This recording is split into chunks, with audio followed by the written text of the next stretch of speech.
आज का अखबार। नमस्कार, लेट्स माइक में आपका स्वागत है। आज का अखबार के साथ मैं राखी जैन। यहाँ हम देश दुनिया के सबसे बड़े और विश्वसनीय अखबारों से चुनते हैं वो रिपोर्ट्स जो सिर्फ खबर नहीं, आपकी समझ और सोच को गहराई देती हैं। द न्यूयॉर्क टाइम्स से प्रकाशित संपादकीय में अखबार साफ शब्दों में कह रहा है कि जेफरी एप्स्टेन मामला अब सिर्फ एक अपराध की कहानी नहीं रहा, बल्कि ये ट्रंप के सत्ता चलन और जनता को गुमराह करने के तरीके का क्लासिक उदाहरण बन चुका है। अखबार का मूल संदेश ये है कि ट्रंप इस पूरी कहानी को अपनी राजनीतिक सुविधा के हिसाब से मोड़ते रहे। कभी खुलासा करने का वादा किया, कभी उसे दबा दिया और बीच बीच में इसे अपने विरोधियों के खिलाफ हथियार की तरह इस्तेमाल किया। संपादकीय बताता है कि ट्रंप और एप्स्टीन के पुराने रिश्ते कभी भी दूसरे राष्ट्रपति के लिए बड़ा स्कैंडल होते। दोस्ती, पार्टियां, महिलाओं पर टिप्पणियां और वो जन्मदिन नोट जिसमें ट्रंप ने अश्लील स्केच पर अपना नाम लिखा था। लेकिन जब बात सत्ता में बैठे ट्रंप तक पहुंची तो उन्होंने भूमिका बदल ली। पहले चुनाव अभियान में फाइलें जारी करने का वादा किया ताकि माहौल गर्म रहे और अपने समर्थकों को यह संकेत मिल सके कि डेमोक्रेट्स कुछ छिपा रहे हैं। फिर जब खुलासा हुआ कि उन फाइलों में खुद उनका नाम भी है, तो रुख पूरी तरह बदल गया। ना सिर्फ फाइलें रोक दी, बल्कि जो सांसद इन्हें सार्वजनिक करने की मांग कर रहे थे, उन पर ट्रंप ने दबाव बनाना शुरू कर दिया। अखबार कहता है कि ट्रंप प्रशासन ने एक सुनियोजित रणनीति अपनाई। पहले सोशल मीडिया इन्फ्लुएंसर्स को चुनिंदा कागज दिखाकर पारदर्शिता का दिखावा किया।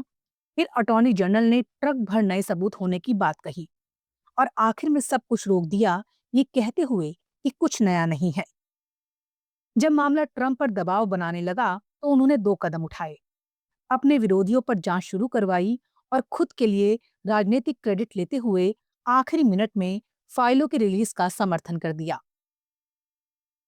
टाइम्स का सार यही है कि ट्रंप ने इस पूरे मामले को सच जानने की जनता की इच्छा के साथ खेल बनाने के तौर पर इस्तेमाल किया। संपादकीय ये भी मानता है कि एप्स्टीन की फाइलों को सार्वजनिक करने के अपने जोखिम हैं, क्योंकि ऐसी जांचों में तथ्य, अफवाहें और अधूरी जानकारियां मिली जुली होती हैं। इसके बावजूद ट्रंप का बर्ताव अक्षम्य है। अखबार का संदेश स्पष्ट है, चाहे एप्स्टीन फाइलों में ट्रंप का नाम कितनी बार क्यों ना आए, असली मुद्दा यह है कि एक राष्ट्रपति को जनता के साथ ऐसा व्यवहार नहीं करना चाहिए। जनता को सतर्क रहना चाहिए कि फाइलों का जो संस्करण उनके सामने आएगा, उसे भी ट्रंप प्रशासन अपने हित में ढालने की कोशिश कर सकता है। अमेरिका को अपने राष्ट्रपति से ज्यादा ईमानदारी, पारदर्शिता और जिम्मेदारी की उम्मीद करनी चाहिए, भले ही सामने एप्स्टीन जैसा कठिन मामला ही क्यों ना हो। Let's mic. आज का अखबार। द गार्जियन में प्रकाशित लेख में अखबार ये बताने की कोशिश कर रहा है कि अमेरिका में फुटबॉल यानी सॉकर का जुनून अब किसी छोटे समुदाय तक सीमित नहीं रहा, बल्कि पूरी तरह मुख्यधारा की अमेरिकी संस्कृति का हिस्सा बन चुका है। और इस बदलते माहौल की एक दिलचस्प मिसाल न्यूयॉर्क के नए मेयर जोहरान मामदानी है, जिनकी आर्सेनल टीम के प्रति दीवानगी ने दिखा दिया कि अब अमेरिका में फुटबॉल सिर्फ खेल नहीं, बल्कि पहचान, संस्कृति और राजनीति का भी हिस्सा बन रहा है। लेख कहता है कि मामदानी की लाइव इंटरव्यू में आयन राइट का वीडियो देखकर बच्चा सा खुश हो जाना ये साबित करता है ये कोई नेता की पब्लिक इमेज नहीं थी, ये एक असली फैन का भावनात्मक पल था। और ये पल इसलिए अहम है क्योंकि ये दिखाता है कि अमेरिका में फुटबॉल का फैलाव अब दिलों के स्तर पर हो रहा है, दिखावे के लिए नहीं। अखबार समझाता है, पिछले दशक में प्रीमियर लीग की लोकप्रियता, बड़े क्लबों के अमेरिकी फैन समूह, रोनाल्डो जैसे स्टार्स का राजनीति में आ जाना और 2026 वर्ल्ड कप की तैयारियों ने मिलकर इस खेल को पूरे देश में जड़ें दे दी हैं। अब ये ना तो विदेशी प्रवासियों का शौक माना जाता है, ना सिर्फ अमीर इलाकों का। ये एक बहुनस्ली, बहुसमुदाय, युवाओं और सोशल मीडिया से बनी मिश्रित अमेरिकी संस्कृति का हिस्सा बन चुका है। लेख मामदानी के राजनीति वाले पहलू को भी जोड़ता है।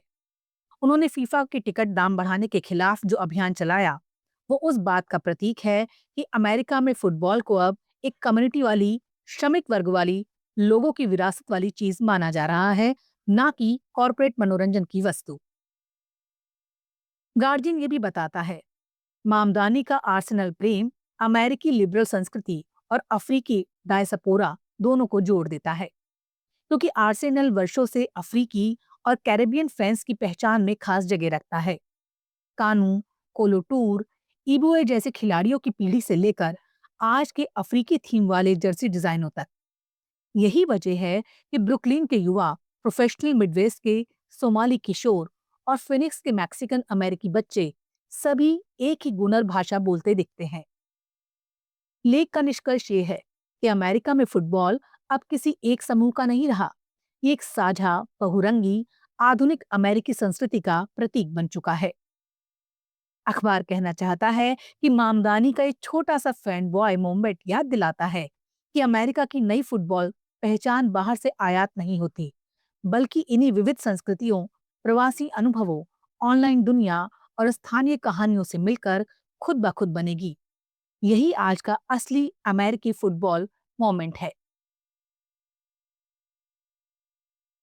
अल जजीरा में प्रकाशित लेख में बताया गया है कि अमेरिका के केंद्रीय बैंक फेडरल रिजर्व की कमान किसे मिलेगी।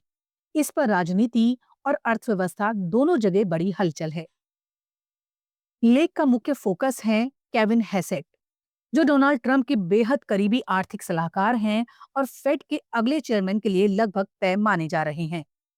अल जजीरा बताता है कि फेड की कुर्सी सिर्फ एक पोस्ट नहीं, बल्कि पूरी दुनिया की अर्थव्यवस्था को प्रभावित करने वाली ताकत है, क्योंकि यही संस्था तय करती है कि अमेरिका में ब्याज दरें कितनी होंगी और महंगाई पर कैसे नियंत्रण रखना है।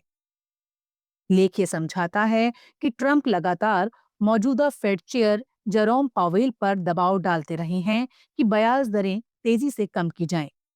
इसके उलट हैसेट खुद भी सार्वजनिक तौर पर कह चुके हैं कि वो अभी रेट कट करते, यानी उनकी सोच ट्रंप की मांगों के नजदीक है। यही वजह है कि उनकी नियुक्ति को फेड की स्वतंत्रता पर हमला माना जा रहा है। अल जजीरा संदर्भ के साथ बताता है कि हैसेट ट्रंप प्रशासन में पहले भी कई अहम आर्थिक भूमिकाएं निभा चुके हैं। पहले काउंसिल ऑफ इकोनॉमिक एडवाइजर के प्रमुख, फिर कोविड-19 काल में सलाहकार और उससे पहले अमेरिकी एंटरप्राइज इंस्टीट्यूट में अर्थशास्त्री। उनके पीछे रिपब्लिकन राजनीति का लंबा अनुभव है। मैकेन, बुश और रोमनी की कैंपेन में भी सलाहकार रहे हैं। लेकिन यही नजदीकी आज विवाद का कारण है। आलोचक कहते हैं कि फेड जैसा स्वतंत्र संस्थान अगर राष्ट्रपति के करीबी शख्स के हाथ में आता है तो नीतियां राजनीतिक दबाव में झुक सकती हैं। लेख ये भी साफ करता है कि फेड का चेयर भले ही ताकतवर हो, लेकिन अकेला निर्णय नहीं लेता। 12 सदस्यों की नीति समिति होती है, जिनमें बाइडेन के नियुक्त सदस्य भी हैं। इसलिए हैसेट चाहे तो भी फेड को 1% ब्याज दर पर नहीं ला पाएंगे, जैसा ट्रंप चाहते हैं। दूसरी तरफ अमेरिकी अर्थव्यवस्था ऐसे मोड़ पर खड़ी है जहां नौकरी का बाजार धीमा पड़ रहा है, लेकिन महंगाई अब भी फेड के लक्ष्य से ऊपर है।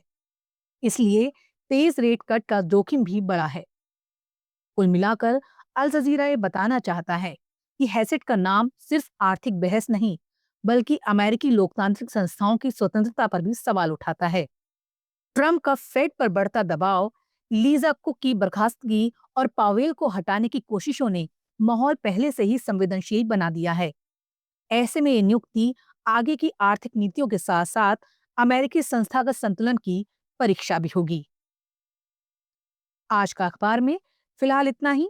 देखते रहिए, सुनते रहिए लेट्स माइक। नमस्कार। आप सुन रहे थे let's mic more than radio.